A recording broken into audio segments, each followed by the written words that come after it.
capítulo 11, algunos versículos que no sé si recuerdas, pero para que puedas estar en contexto, es el momento en el que Juan el Bautista está preso ya.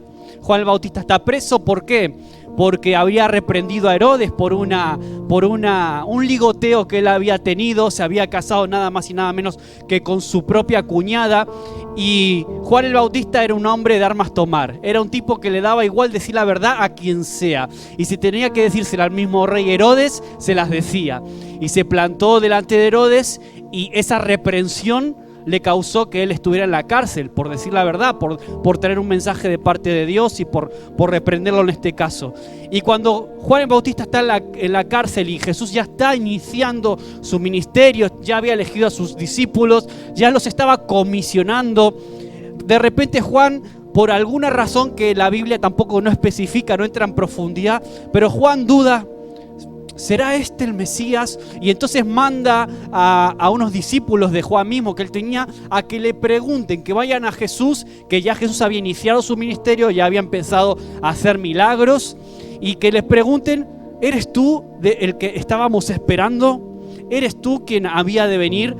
Quizás no sabemos por qué, hay muchas interpretaciones de por qué Juan estaba en esa situación. Sin duda él estaba en la cárcel. Yo supongo que una situación muy humana, estás en la cárcel encerrado, tu primo que es el Mesías todavía no hizo nada para liberarte y dices, ¿qué hago yo aquí? ¿Sería este el que habría de venir? ¿Por qué no empezó la revolución que muchos judíos estaban esperando? Quizás Juan tenía una idea del Mesías como también un líder político. A lo mejor no encajaba del todo lo que Jesús estaba haciendo con lo que muchos judíos que conocían la ley estaban esperando de Jesús. Pero Juan, al final, bueno, pues vamos a leer ahora el pasaje, el versículo, donde Juan entiende, sí, era él, es Jesús, es el Mesías, era el ungido quien estábamos esperando, ¿no? Entonces vamos a ir un momento, vamos a ir directamente al pasaje, sin más preámbulo, a Mateo capítulo 11. Vamos a leer los versículos que vamos a coger hoy, son del versículo 7 al 19.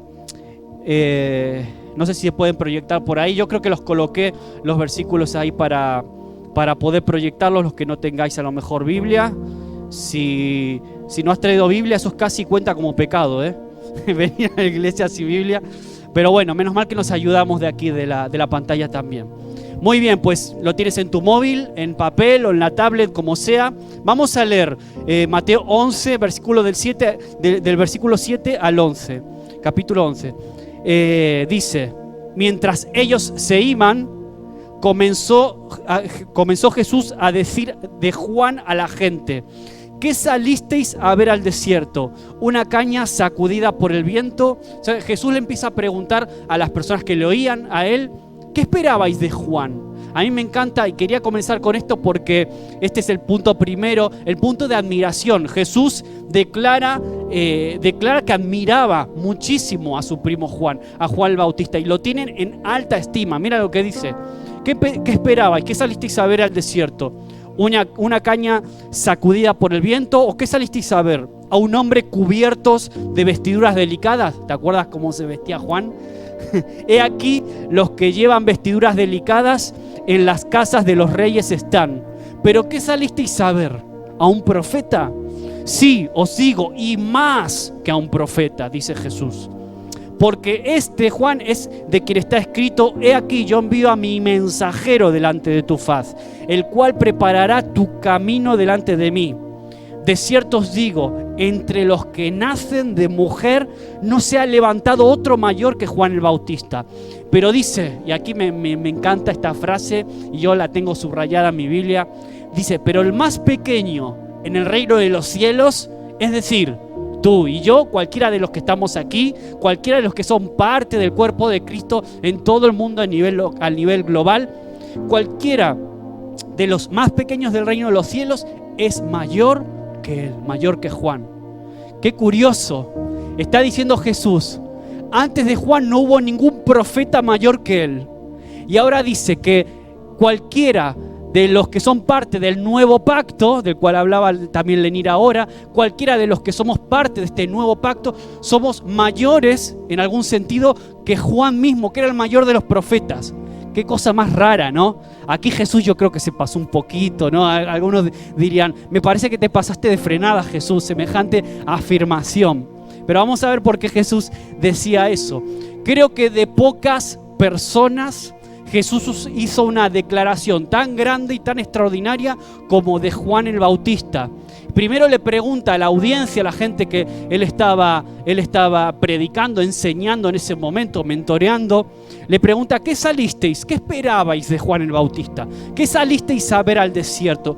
¿Por qué salisteis a escuchar el mensaje de Juan y a seguirlo? ¿Qué esperabais de él? Por cierto, y paréntesis, los que hicimos el SEAN, no sé si te acuerdas, estos capítulos de Mateo se dividen en embajadores del reino. En los capítulos anteriores a Jesús ya está preparando a los discípulos, les mete en vena el ADN que son embajadores de un reino que está comenzando. Y después en ese capítulo 11 comienza la etapa del SEAN que estudiábamos como los enemigos del reino, si no me equivoco. Yo lo tengo así escrito en mi Biblia, ¿no? ¿Por qué? Porque empieza Jesús a hablar acerca de los perseguidores, empieza a hablar de que este reino que se está levantando también va a tener problemas, va a tener oposición, va a tener enemigos fuertes, y por eso Juan estaba en la cárcel. Él está diciendo eso. Entonces, en medio de esta enseñanza de Jesús acerca del reino de los cielos, que empieza ya a tirar sus primeras píldoras acerca de cómo funciona, cuál es nuestra actitud, cuál es nuestro rol y nuestro papel en este nuevo reino que Jesús comienza. Y dice, ¿qué esperabais de Juan? ¿Esperabais una caña sacudida por el viento? O sea, ¿esperabais de Juan alguien ordinario, alguien normal? ¿Esperabais alguien insulso, alguien débil, una persona vulgar y corriente? Yo estoy seguro que Juan no era nada de eso. Al contrario, si era como era y las multitudes salían a escuchar su mensaje y a seguirle, era porque no era un hombre normal y corriente. No era alguien muy especial, y Jesús lo está declarando y lo está diciendo aquí. ¿Qué salisteis a ver? ¿Alguien con ropas lujosas y delicadas? Juan no sabía nada de la vida en un palacio real. Ese no era el rol de Juan. Juan no estaba preparado, no había sido preparado ni llamado a eso. Y como te dije antes, él le decía la verdad a quien sea un pobre o sea un rico. Incluso al mismo rey Herodes lo confrontó con su maldad y su pecado. Por eso acabó en la cárcel. Ahora, Juan cumplía la peligrosa misión de decirle la verdad incluso a los reyes. Él era un embajador de Dios, no un cortesano de Herodes. Ese era Juan, ¿no? Entonces por eso Jesús dice, ¿qué salisteis a ver? Un profeta. Y sin duda un profeta, que es un comunicador de la verdad de Dios. Es un mensajero, alguien que te trae una carta de parte de Dios. Esa era la función y el rol de los profetas a lo largo de todo el Antiguo Testamento. Ahora, el profeta era alguien que no solamente conoce la verdad de Dios, no es solo un mensajero, sino que tiene el valor y el corazón de entregar ese mensaje. Porque tú puedes conocer la verdad, pero no tener el valor y el coraje para comunicarla de manera pública, para decirla, para comunicarla a personas mucho más poderosas que tú y que te pueden hacer lo que ellas quieran. Y Juan era así. Juan conocía la verdad, la tenía en sus labios, pero también tenía el coraje para comunicarla y para decirla. Entonces era más que un profeta todavía. Es lo que dice Jesús. Tenía el valor de proclamar abiertamente y la verdad de Dios en su boca. Era mucho más. De hecho, los judíos tenían la creencia de que antes que viniera el Mesías, iba a venir la figura de Elías o alguien similar con las características y cualidades del profeta Elías. Y Jesús ya está diciendo eso de Juan el Bautista. Era el heraldo, ¿no? El que iba a preparar el camino del Mesías, el camino de él. Y aquí vemos el versículo 11, que lo leíamos antes, la admiración de Jesús por su primo, Juan el Bautista. No había nunca una figura más gloriosa en la historia. Y ahí aparece esa declaración que yo remarcaba antes, que dice, pero el más pequeñito en el reino de los cielos, el más pequeñito en la historia de la iglesia en los últimos 2000 años, Dios es más grande que Juan el Bautista. Y ahora te das cuenta que Jesús vino a transformarlo todo. Jesús no vino a derogar la ley o a decir, no, la ley no sirve para nada, no. Vino a traer un nuevo pacto mejor aún, una nueva gracia que en ese momento era tremendamente ofensiva para las personas y para los judíos. Por eso muchos rechazaban el mensaje de Jesús. Les parecía subversivo, porque Jesús estaba abriendo algo que era para unos poquitos religiosos, unos poquitos elegidos.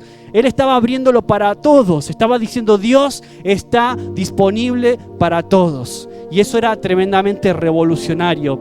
Con Jesús vino algo totalmente nuevo. Pero yo me preguntaba, ¿qué le faltaba a Juan? ¿Por qué Juan dice que era más pequeño que cualquiera de nosotros, los que somos parte del reino de Dios en esta nueva era, en esta nueva época? ¿Qué le faltaba a Juan? Los profetas eran estupendos, pero con Jesús surgió algo todavía mayor. Pero ¿qué era lo que Juan no podía tener en ese momento? ¿Qué era lo que Juan no había visto todavía y por eso es considerado? Y la respuesta es sencilla y es a la vez fundamental. Juan nunca vio la cruz. Juan no llegó a ver la cruz. Es decir, Juan no llegó a ver la magnitud y la plenitud del amor de Dios en todo su esplendor, manifestado en la muerte de Jesús. Jesús muriendo por todos. Eso Juan no lo pudo ver, no pudo abrazar esa realidad, no pudo abrazar ese evangelio que ya Jesús estaba empezando a compartir en ese momento. Juan nunca vio la cruz, nunca vio la plena revelación del amor de Dios. Lo cantábamos hace un ratito. Yo quiero enamorarme más de ti. Yo me enamoro de ti porque sé que tú me amaste primero. Tanto que enviaste a tu Hijo, a lo más importante para ti. Una parte de ti, Dios mismo, Dios Trino, una parte de la persona de Dios muriendo en la cruz por ti y por mí.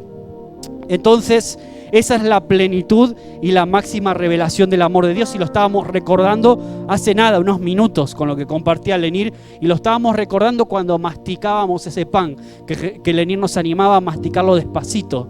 Mastícalo despacito pensando lo que estás haciendo. Bébete ese traguito también, saboréalo. ¿Por qué? Porque nos recuerda la sangre de Jesús derramada en la cruz por ti y por amor a ti, por amor a mí. Entonces, Juan tuvo una misión: señalar a otros una grandeza en la cual él mismo no pudo ni siquiera entrar. Era como Juan, por así decirlo, como una señal de tráfico. Una señal de tráfico que te señala a un punto, pero esa señal de tráfico nunca va a llegar ahí. A lo mejor eres tú el que va.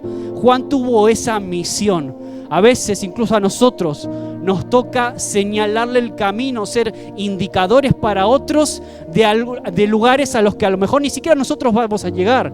A lo mejor yo ahora estoy siendo un indicador para Ari a sitios donde yo no voy a poder llegar, pero ella sí, a niveles de fe aún más grandes que yo quizás nunca llegue, pero quizás Ari sí, Sofía sí. Y a veces nos toca cumplir ese rol a nosotros en algún área de nuestra vida, en la familia, o con algún compañero de trabajo, con algún hermano mismo de la iglesia.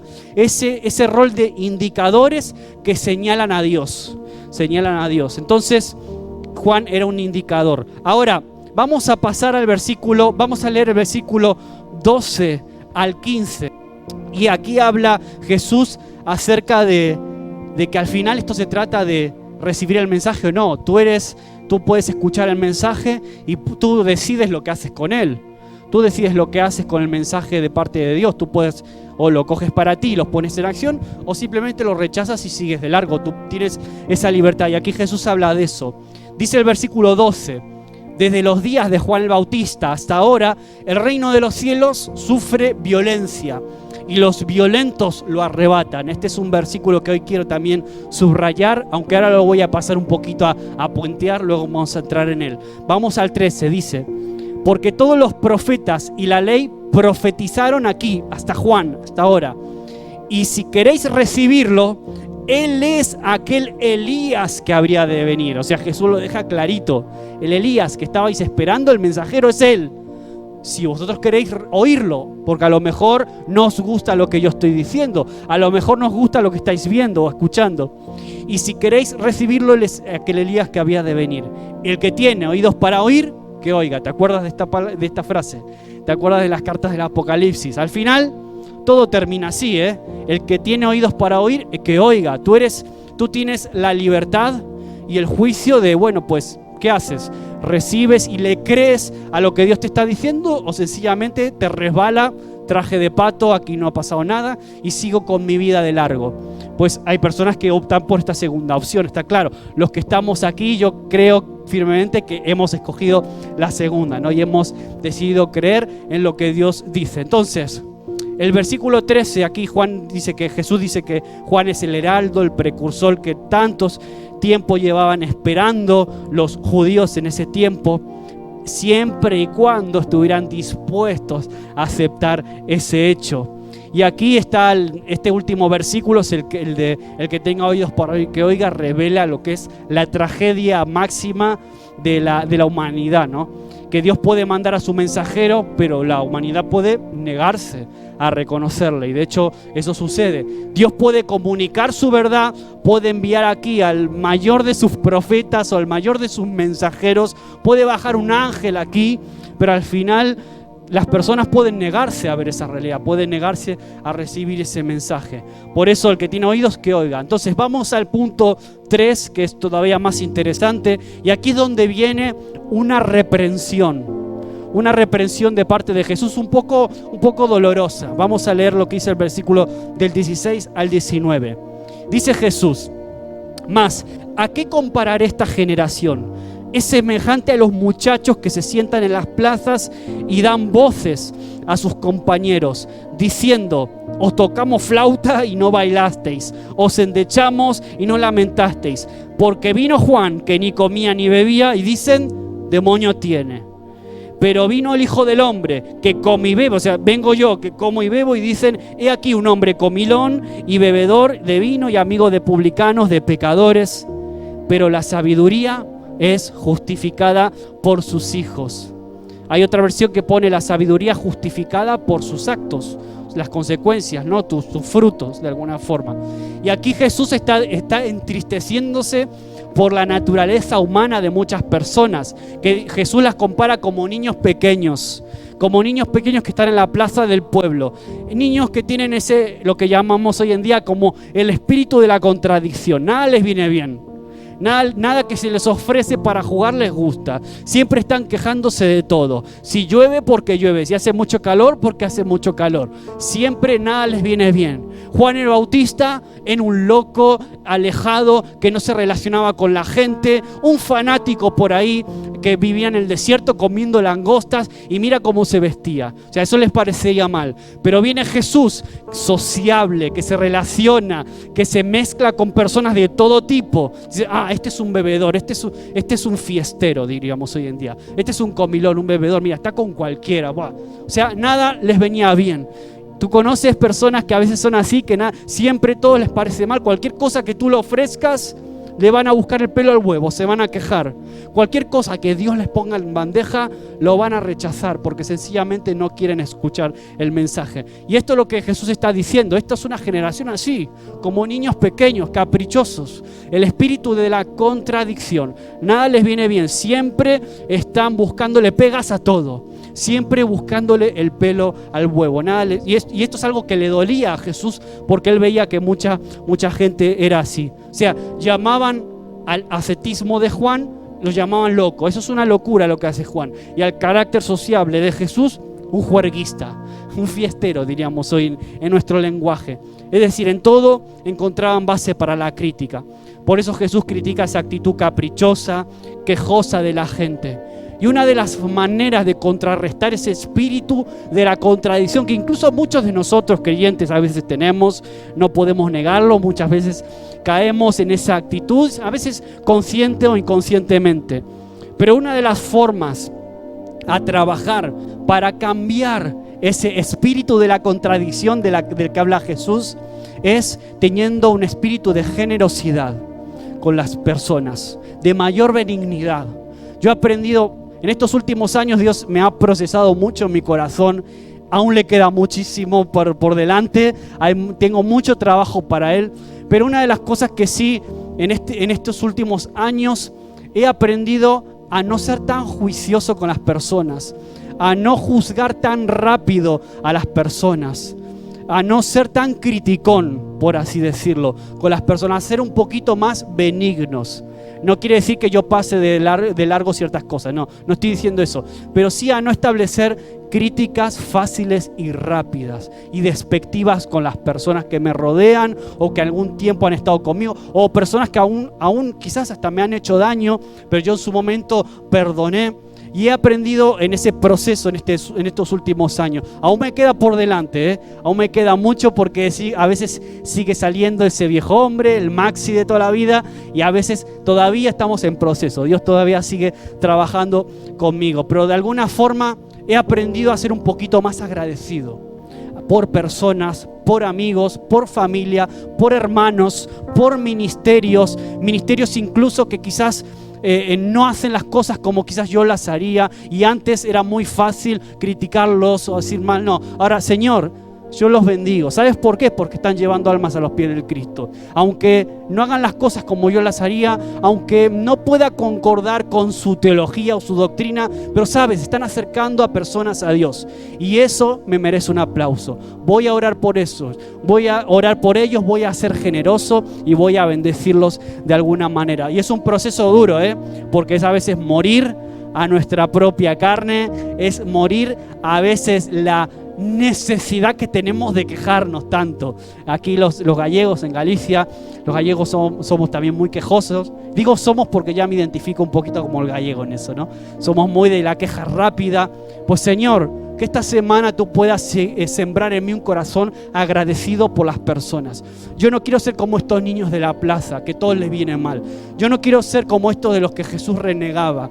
Yo quiero tener un corazón agradecido y gozarme con aquellos que trabajan para el reino, que acercan a personas a ti. Señor, yo doy gracias también por ellos. Yo doy gracias por mi pasado.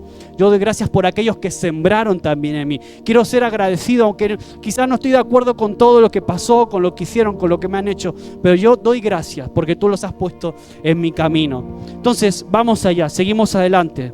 Bueno, estaría bien que dejáramos de juzgar a las personas y a las iglesias por nuestros propios prejuicios y perversidades, ¿no? Lo decía un poquito en relación a mí también. Y empezáramos a dar gracias por cualquier persona o cualquier iglesia que puede acercar a la gente a Dios, aunque sus métodos no sean siempre de nuestros gustos. Y ahora quiero ya entrar en la última parte y también importante del mensaje, que es ese versículo que yo te dije, voy a puentearlo, voy a pasar un poquito de refilón, y vamos a quedarnos con ese versículo que es el número 12.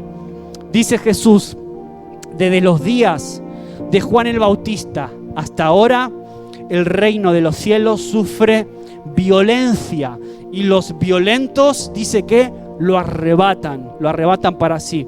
Hay un pasaje paralelo de Lucas 16. No sé si lo puedes poner, Roberto, ahí. Lucas, que no lo tengo aquí. Lucas es un pasaje muy parecido, no es paralelo del todo, pero sí que es muy similar, que habla sobre el mismo tema. Lucas 16. Vais a ver que dice algo muy similar con otras. Ahí está.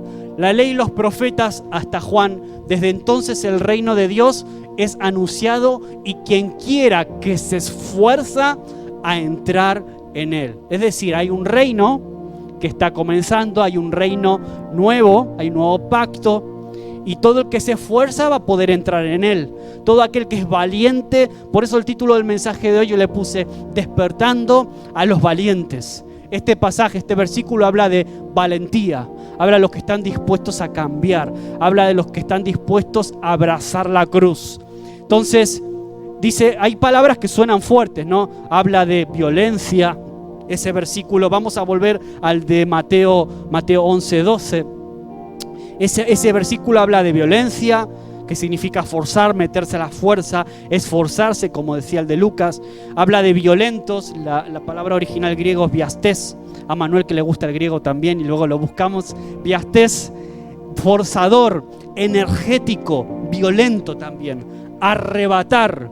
En Mateo utiliza la expresión arrebatar. Alguien que se esfuerza, alguien que se apodera de algo. Esa es la idea que está queriendo transmitir el versículo, ¿no? Y básicamente lo que está diciendo ahí es que los violentos o los valientes toman el reino de los cielos por la fuerza.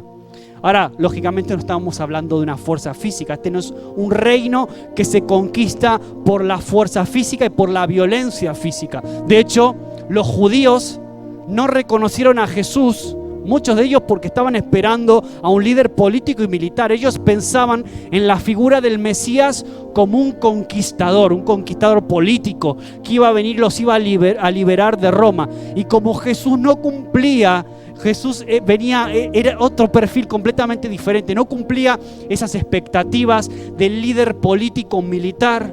Los judíos no podían entender, no, este no es el Mesías, no puede ser, Dios no nos puede mandar esto. Jesús estaba trayendo unos principios revolucionarios, estaba hablando de un reino completamente diferente que no era político. Jesús hablaba de una violencia que no tiene que ver con la fuerza, sino que tiene que ver con la pasión y el amor. O sea, venía con un mensaje completamente diferente. Incluso quizás esto despistó hasta a su propio primo, Juan el Bautista, en la cárcel. Quizás en algún punto Juan se despistó, pero no me cuadra lo que yo esperaba con lo que viene, lo que está haciendo en su ministerio Jesús. Entonces, vemos que publicanos y pecadores, ahora de repente, este nuevo reino se abre a personas que antes no tenían derecho a recibir la bendición y el favor de Dios. Publicanos, pecadores, grandes masas de personas de ese tiempo que no tenían derecho a recibir ese favor, a recibir de Dios, y de repente Jesús dice, el reino es para ellos.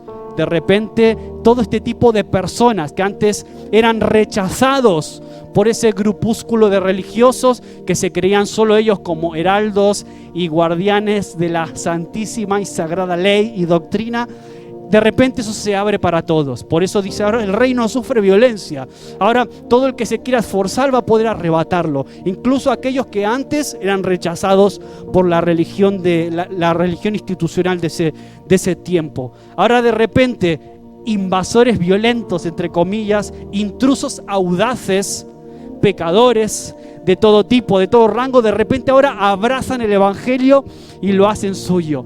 Eso es lo grandioso del evangelio. Por eso son buenas noticias.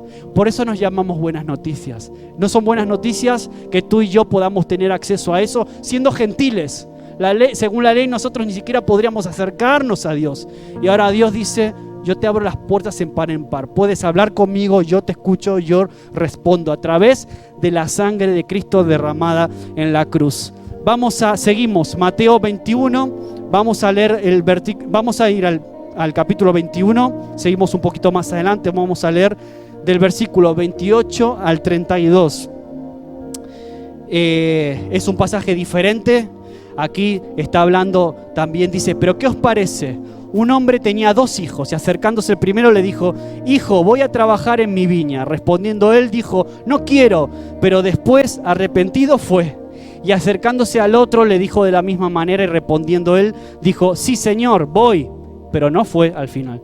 Versículo 31, ¿cuál de los 2 hizo la voluntad del Padre? Preguntaba Jesús a las personas que le escuchaban. Y dijeron ellos, el primero. Y Jesús les dijo, de cierto os digo que los publicanos y las rameras van delante de vosotros al reino de Dios. ¿Tú te imaginas la bomba que era esto para un judío ortodoxo de ese tiempo, para un religioso, para un fariseo, lo que era escuchar algo así? Los publicanos y las rameras van por delante de vuestro. Esto era revolucionario y por eso la tirria que le tenían a Jesús. Dice el versículo 32, porque vino a vosotros Juan, el Bautista, en camino de justicia y no le creísteis, pero los publicanos y las rameras le creyeron. Y vosotros viendo esto no os arrepentisteis y después para creerle. O sea, viendo esto, vosotros os dio igual, no os arrepentisteis. Está diciendo, ¿sabes qué? Toda esa gente rechazada ahora va a tener acceso a este nuevo reino, va a poder abrazar la cruz, el amor de Dios, el favor y la bendición. Y vosotros no, porque no habéis creído, habéis rechazado incluso al mensajero, a Juan el Bautista. Esto es un mensaje que a mí me llena de esperanza también para los que no somos cualificados para la religión institucional, oficial. Algunos todavía nos siguen llamando herejes por ahí adelante. Seguro que sabes a quién me refiero. no cualificamos del todo. Yo no cualifico, yo ni siquiera cualifico para pastor probablemente. Sigue siendo un misterio de Dios que me haya elegido a mí, que te haya elegido a ti para ser su hijo, su embajador, también su rey, su reina, porque ese es el título que Dios te da a ti, un rey y una reina de tu casa. Un rey y una reina de tu familia, un sacerdote de tu casa, un embajador de su reino. Y Jesús, eso era lo que estaba empezando a transmitir a los discípulos en ese momento cuando pasaba todo esto. Les estaba dando una comisión, los estaba comisionando a predicar, a preparar el ambiente, a preparar el corazón de las personas. Y me encanta personas como Zaqueo, que entendieron muy bien esto. Personas como Zaqueo que se apropiaron de esa oferta de misericordia. Como los que están pendientes de estas ofertas de rebaja que aparecen y van como locos. Zaqueo era de esos. Vio esa oferta de misericordia y de gracia máxima. Mira, yo estoy dispuesto a hacer el ridículo, a subirme a un árbol, a que todos me señalen y se rían de mí, siendo también un pecador, siendo rechazado por muchas personas socialmente, pero estoy dispuesto a pagar el precio de ser ridiculizado con tal de que Jesús me escuche, con tal de poder invitar y decirle: Jesús, vente a cenar conmigo a mi casa. Ese era Zaqueo, era de esto, de los adelantados, los que se abrazaban, los violentos, los que arrebatan el reino con violencia, no de los cobardes, no de los quejicas, no de los que están siempre protestando por todo porque nada les viene bien. Este era de los valientes. Mira lo que él dice en Lucas 19 de Zaqueo. Y sucedió que un varón llamado Zaqueo, que era el jefe de los publicanos, o sea, ya era un descartado para los judíos, era alguien ya rechazado, un publicano. Era jefe de los publicanos encima, rico. Procuraba ver quién era Jesús, pero no podía a causa de la multitud, pues era ¿qué? ¿Qué era Zaqueo? Era bajito, ¿no? Dice la Biblia que era pequeñito de estatura. Por eso se subió, no era como Isma, Este era todo lo contrario. Este era bajito, pequeñito, y por eso se tuvo que subir a un árbol para poder ver a Jesús cuando pasaba. Y dijo... Y corriendo delante subió a un árbol sicómoro para verle, porque había de pasar por allí. Y todos ya sabemos cómo sigue la historia, no lo vamos a leer. O sea, Zaqueo no perdió el tiempo, sino que hizo lo que tenía que hacer para no perder la bendición que iba a ser suya ese mismo día. Vio la oferta y fue a por ella directamente, como esos valientes que arrebatan el reino. Y dice el versículo 5, cuando Jesús llegó a aquel lugar, mirando hacia arriba, dijo: Zaqueo, date prisa, desciende, porque hoy es necesario que yo pose en tu casa. Y entonces dice que Zaqueo, que descendió a prisa, rápido, no perdió el tiempo y le recibió gozoso. O sea, estamos hablando, ya voy terminando, estamos hablando de cómo entrar a las grandes ligas a nivel espiritual. Estamos hablando de que el infierno entero también se nos va a oponer a cada paso que demos. Y Jesús está hablando de los peligros y de la oposición social y política que se va a levantar contra este reino espiritual. Y como iglesia lo estamos viendo, estamos en tiempos complicados en donde se nos va a señalar como iglesia, se va a señalar nuestra ética, se va a señalar nuestras actitudes, se nos va a señalar por nuestros posicionamientos según lo que la Biblia enseña. Tenemos oposición, la hubo en el pasado y la seguiremos teniendo ahora, con democracia o sin ella, y cada vez más. Por eso Jesús dice: este es un reino para los valientes, para los que perseveran, los que están dispuestos a agarrarse a la cruz, no para los que están entretenidos, perdiendo el tiempo y quejándose de las situaciones de la vida.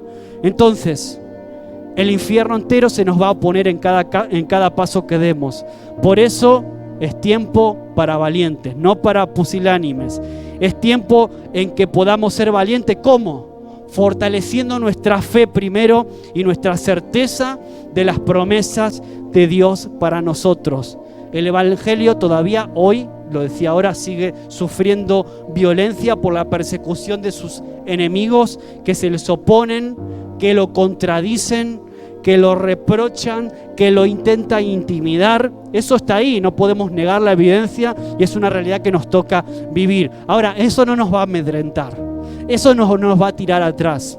Eso no nos va a hacer desistir de la fe en la que un día abrazamos y creímos, en la fe que hemos crecido, en la fe que hemos decidido caminar y que caminen nuestros hijos, nuestros padres, nuestras familias. Amén. Entonces, con todas las fuerzas, sin importar lo que cueste, este es tiempo de abrazar la cruz y de ser valientes. Tener esas ganas apasionadas, como cantábamos hace un rato. Yo quiero enamorarme más de ti. Me encanta esa canción porque me recuerda a esa mujer que rompió ese frasco de alabastro, rompió algo muy valioso, incluso que llamó la atención, fue un poco escandaloso en las personas que estaban ahí. ¿Cómo te atreves a romper un frasco así tan valioso? El dinero de un año ahí derramado así alegremente. Sin embargo, esta mujer lo rompió y lo derramó delante de Jesús, ungió a Jesús en sus pies, sus cabellos. Bueno, tremendo lo que simbolizaba eso para Jesús. Jesús quedó tremendamente conmovido, impactado. Esa historia hoy está en la Biblia, esa historia aún la cantamos de diferentes maneras, pero nos habla de una verdad. Aquello que el mundo más valora es a veces lo menos importante para Dios. Y sin embargo, Dios valora cuando estamos dispuestos a ser valientes para romper a veces aquello que el mundo más valor le da, y nosotros estamos dispuestos a romperlo delante de Él, a sus pies. Y eso me habla de decisiones radicales. A veces, para ser valiente y abrazar el reino, tengo que tomar decisiones radicales, vicios, decisiones radicales en cuanto a relaciones personales que a veces me están intoxicando más que bendiciendo, que en lugar de ayudarme me están alejando más de Dios.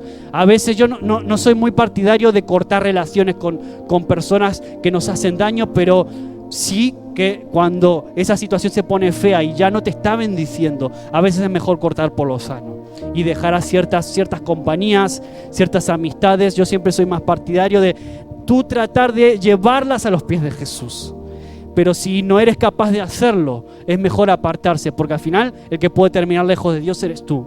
Entonces hay que tomar decisiones radicales, ser valiente, a veces también ser valiente en nuestra casa, decisiones en mi vida privada, en mi vida personal. Esa es la forma de abrazar y de abrazar el reino, de poder caminar en él y de ser verdaderamente un valiente. Por eso yo le llamé a este mensaje de esta manera, despertando a los valientes. Grandes multitudes seguían a Juan cuando comenzó a predicar, a bautizar. Aún multitudes más grandes siguieron a Jesús. Algunos para escuchar su doctrina, otros para ver sus milagros porque les llamaba la atención, y la gente es muy curiosa, ¿no? Y quiere ver qué sucede, a ver qué hace este hoy. Muchas personas seguían a Jesús por pura curiosidad. Otros de verdad querían contemplar y su persona les llamaba la atención, el carácter de Jesús, que sin duda era extraño en ese sentido, tal como era Él. Ahora, otros también lo seguían por motivaciones egoístas. Algunos lo seguían con un corazón equivocado para ver dónde caía, de qué pie cojea para poder ir a por él, especialmente los religiosos de ese tiempo. Ahora, hoy en día pasa exactamente lo mismo. Muchas personas escuchan el evangelio de esta manera. Hay quien buscan el evangelio, buscan a Dios por pura conveniencia. Piensan que si yo voy a la iglesia y si sigo a Dios, entonces mis negocios van a ir bien. Entonces si yo sigo a Dios, entonces mi esposa me va a querer más. Y van buscando a Dios a veces con motivaciones puramente egoístas. En un principio no estoy diciendo que sean del todo malas, pero sí que son egoístas porque estás pensando solo en ti, ¿no? Entonces este es un tiempo para que realmente seamos vehementes y podemos revisar también nuestras motivaciones, el por qué sigo a Jesús, qué me motiva a seguirle cada día, a decirle: Señor, yo quiero enamorarme más de ti, como cantábamos hace un ratito, a poder crecer en mi comunión y en mi intimidad con Él. Spurgeon, uno de los predicadores más importantes, dijo una frase: ellos tienen una ansiedad violenta de ser salvos. Estaba hablando de esas personas que arrebataban el reino. Ellos tienen una ansiedad violenta por ser salvos y luchan violentamente para entrar. Solamente los violentos son los que alcanzan esa salvación. Eso dijo alguien como Spurgeon. Entonces Jesús también dijo: esforzaos por entrar por la puerta angosta, en Lucas 13:24. ¿Sí? La puerta es angosta, tienes que esforzarte por entrar, no es fácil. Esto no es para los que siempre están esperando que los llamen y que les inviten y que estén detrás de ellos para llevarlos a la iglesia. No, esto es para los valientes, esto es para los que toman la iniciativa. Esto es para los que de verdad tienen intención real de abrazar la cruz. ¿Sabes por qué? Porque tienen verdadera necesidad y hambre y sed. Dame de beber. ¿Quiénes son los que cantan dame de beber? Los que tienen sed. El que está saciado y el que sacia su sed con todo lo que te ofrece este mundo, pues no va a tener sed de Dios y sencillamente lo va a rechazar.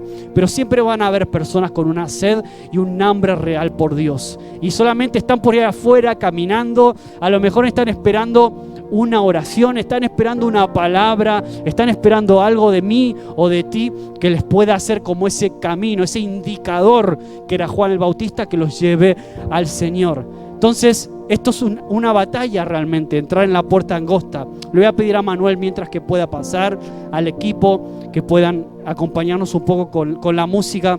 Deuteronomio 4:29 dice: mas si desde allí buscares a Jehová tu Dios, lo vas a hallar, lo hallarás, si lo buscares de todo tu corazón y de toda tu alma.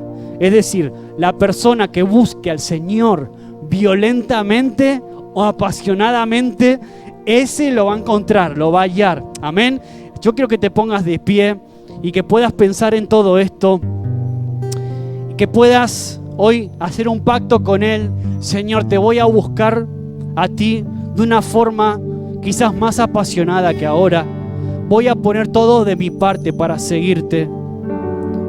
Dice Jeremías 29:13: y me buscaréis y me hallaréis, porque me buscaréis de todo vuestro corazón, de todo vuestro corazón. Es decir, buscar a Dios con todo tu corazón, es decir, buscarlo violentamente.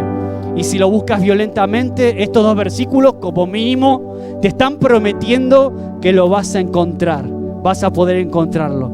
El reino de los cielos sufre violencia. El reino de los cielos es para los valientes, es para los que están dispuestos a arrebatarlo y a poner todo de su parte. No nos está hablando, como decía antes, de una violencia física. Esto no se trata de eso, sino que se trata de entender que has nacido en guerra. Que lo quieras o no, te guste o no, estás en una guerra. Has nacido y estamos en una guerra. Una guerra por tu alma, una guerra por tu vida, por tus hijos. Una guerra por tu alma de la cual tienes que ser consciente hoy y decir: Señor, yo te entrego mi vida por completo. Yo sé que Satanás está al acecho. Satanás, si fuera por él, te quitaría todo. Iría a por ti y a por mí, a por mis hijas, a por mi familia. Vendría por la iglesia. De momento hay quien lo detiene y por eso no puede hacer todo lo que él quiere. Pero si fuera por él, él iría a por ti. Estamos en una guerra con consecuencias eternas. Tú eres un soldado de Dios, pero al mismo tiempo eres un campo de guerra. Al mismo tiempo tu mente es un campo de guerra. Tus emociones son un campo de guerra. Por eso, si estamos entretenidos en la queja, en la comparación, en las redes sociales, donde todo el mundo se compara, donde vemos vidas mejores que la nuestra y nos entra la ansiedad y nos entra la tristeza porque no tengo el cuerpo de Cristiano Ronaldo o no tengo el pelo de no sé quién, y estamos en Instagram, o si estamos con la queja como estos niños quejándonos por todo, nada nos viene bien. Tu mente y tu alma es un campo de batalla. Tú decides para qué lado jugar. Tú decides a qué le dedicas más tiempo. Por eso el llamado de hoy es un llamado a un amor violento por Dios, a un amor entregado por Él, a buscarlo con todo tu corazón. Un reino que tengo que también yo perseguir, cuidar, arrebatar. Es decir, ser radicales para dejar todo aquello que me aleja de Él, que me aparta de Él. Un reino que tengo que arrebatar. ¿Qué significa arrebatar el reino? Arrebatar el reino es cuando no tienes ganas de venir a la iglesia, pero tú te pones firmes y dices: voy igual. Como que me llamo Maxi, que doy igual. Arrebatar el reino es cuando discutiste con tu esposo y tu esposa y ya no quieres orar, ya no quieres hacer las paces, pero te pones firme y estás dispuesto a pedir perdón. Eso es arrebatar el reino. Es tomar decisiones radicales por tu vida, por tu familia, por tu propia vida, por tus hijos. Arrebatar el reino es todo eso y muchísimo más. El tiempo de bendición viene y lo cantábamos antes, pero tú decides si vas a mirar cómo el río sigue o si vas a pasar a través de él. Si estás dispuesto a caminar y a atravesarlo, a atravesar el Jordán. Esto es para valientes, para apasionados, y hoy es un tiempo donde la iglesia más que nunca, con todo esto del virus, la pandemia, la gente enfría, la gente siempre está con mucho miedo a relacionarse y en parte es lógico, pero algo está sucediendo que está afectando a nuestras emociones, está afectando a nuestra alma, está afectando a nuestra confianza en las personas. Ya no confiamos en las personas porque no sé si va a estar contagiado o contagiada. Y eso nos afecta en algún punto, incluso como hijos de Dios. A veces no sé hasta qué punto estamos actuando correctamente como iglesia en ese sentido, ¿no? Pero por eso este es un tiempo para valientes, para comprometidos.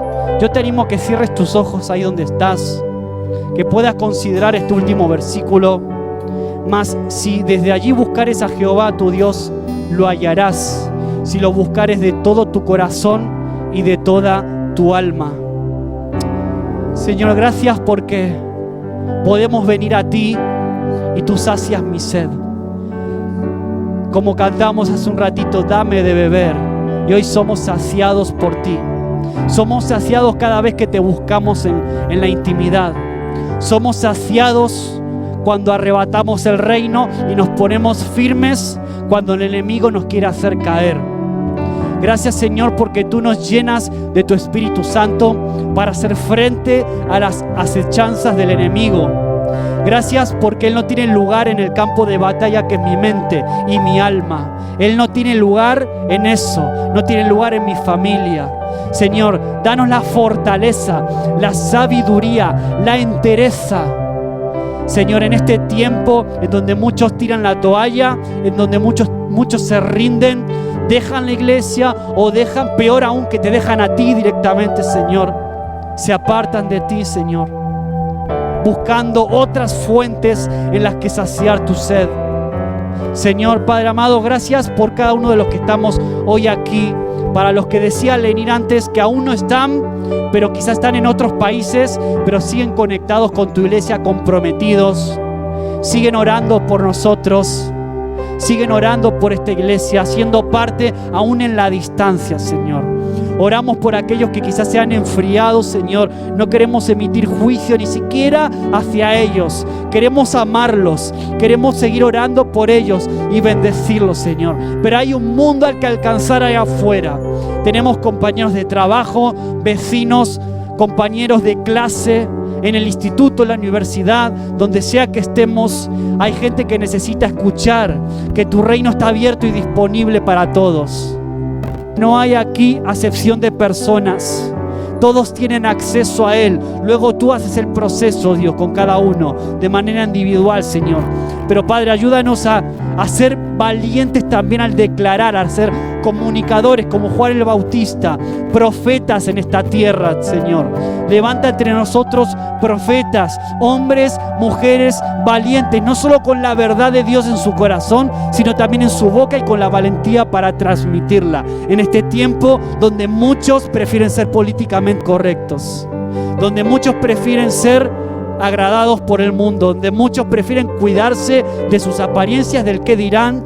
Señor, nosotros salimos y declaramos tu palabra como la única que sana el alma de las personas. Declaramos que el Evangelio, y solo el Evangelio, transforma las almas, transforma los corazones. Sigue hoy siendo vigente con pandemia o sin ella, Señor. Ayúdanos a entrar en esa valentía, en ese coraje que solo el Espíritu viene a darnos y a traernos, Señor.